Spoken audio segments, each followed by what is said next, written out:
നേരത്തെ ഒരു വീഡിയോയിൽ നമ്മൾ തുടരും സിനിമയുടെ ഫസ്റ്റ് ഹാഫിൻ്റെ റിവ്യൂ ചെയ്തിരുന്നു. നേരത്തെ വീഡിയോയിൽ പറഞ്ഞതുപോലെ സിനിമയുടെ ഫസ്റ്റ് ഹാഫ് ഒരു കോമഡി ട്രാക്കിലും അതുപോലെ സീരിയസ് ട്രാക്കിലൊക്കെ തന്നെയാണ് പോകുന്നത്. സെക്കൻഡ് ഹാഫ് തൊട്ട് ഈ ഒരു പടം വേറൊരു ട്രാക്കിലേക്കാണ് പോകുന്നത്.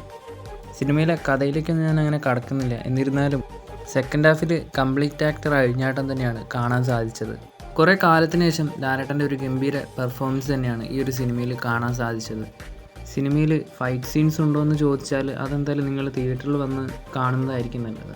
ഒരു ഫാമിലി ഡ്രാമ എന്ന് പ്രതീക്ഷിച്ച് ഈ ഒരു സിനിമ കാണാൻ പോയാൽ നിങ്ങൾക്ക് തിയേറ്ററിൽ ഒരു ഡബിൾ ഇമ്പാക്റ്റ് തന്നെ കിട്ടും. ബിനു പപ്പു അതുപോലെ സിനിമയിലെ പ്രധാന വില്ലനെല്ലാം മികച്ച പ്രകടനം തന്നെയാണ് കാഴ്ചവെച്ചിട്ടുള്ളത്.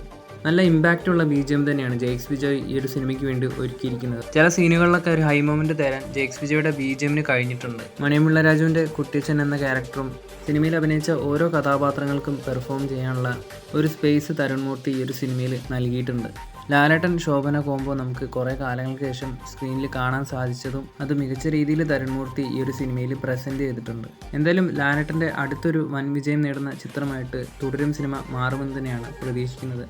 ഓവർ എക്സ്പെക്റ്റേഷൻ ഒന്നുമില്ലാതെ ഒരു ഫാമിലി ഡ്രാമ പ്രതീക്ഷിച്ച് മാത്രം ഈ ഒരു സിനിമ കാണാൻ പോവുക. തുടരും സിനിമ എനിക്ക് പൂർണ്ണ സംതൃപ്തി നൽകിയ ഒരു ലാലേട്ടൻ സിനിമ തന്നെയാണ്.